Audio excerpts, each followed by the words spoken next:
Hey everyone, it's Jess, your host for Mondays on the Beaver Bunch, and Mary and I just got back from day 2 at the gym. I'm a little sore from day 1, so I have no idea how sore I'm going to be tomorrow, but oh well. My point is that being healthy is good for you, so that's why we're going to the gym. We'll see what happens. I don't know.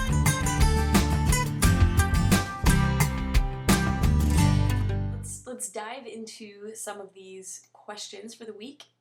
First question, what do you think about queer couples raising families?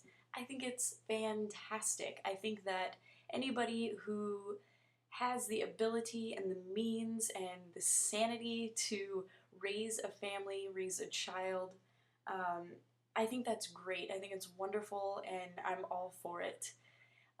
The second part of that first question, do you think it would be too stressful for the kid because of other people's negativity?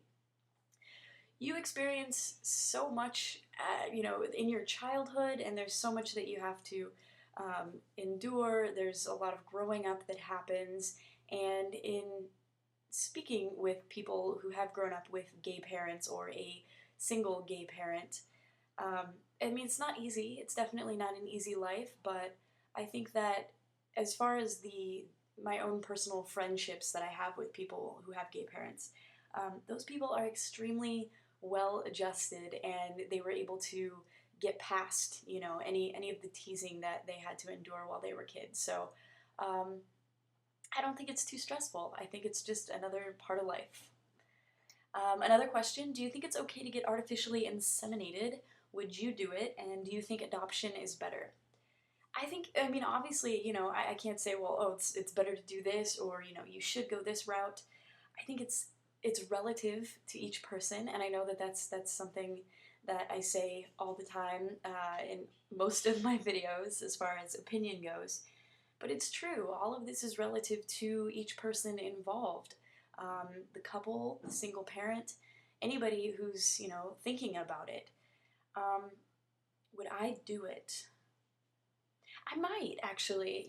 I have a few friends who recently have, they're pregnant, and they did in vitro fertilization, and it's just a beautiful thing to watch. Not the actual physical act of watching someone be inseminated, but it's a beautiful thing to see someone, who is pregnant, in the very beginning stages of pregnancy, and just watch the changes. And I don't know, there's just nothing like it. And I'm sure that, it goes one step further when you're the actual person who is pregnant. So I may do it. I'm not positive. I'm teetering.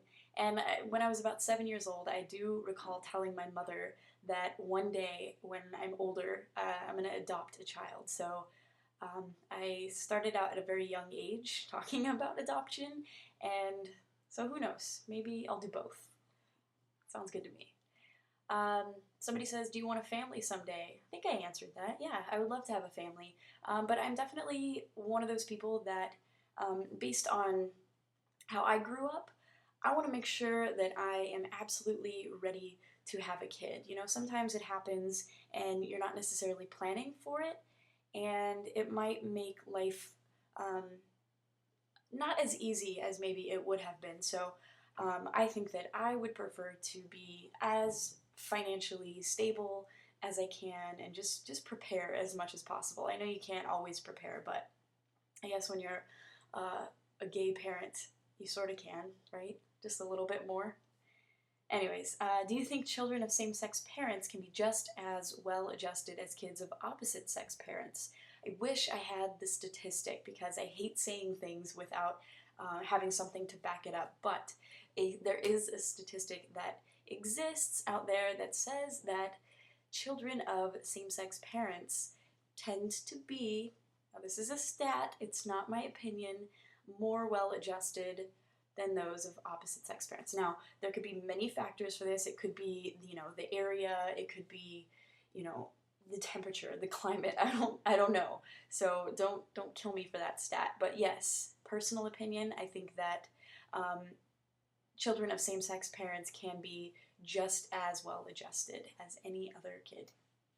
And last question, do you feel like both parents have to take on a traditional role? I don't. I mean, I really feel as though we are coming into this era where parents can, one can stay home, the other can work. They can both work from home. They can hire someone to come in and take care of their kid. No, I don't know that traditional roles even exists anymore. I think that we've taken the term and sort of made it our own, and that's why there's so many different ways to have a family. The nuclear family doesn't necessarily exist as it once did, and I think that's great. I think that's what we're here for. We're here to recreate our families as we see fit. So with that, I'm going to end my video so that I don't go too far beyond 6 minutes. I hope you all have a wonderful week, and I will see you guys next Monday. Bye, guys.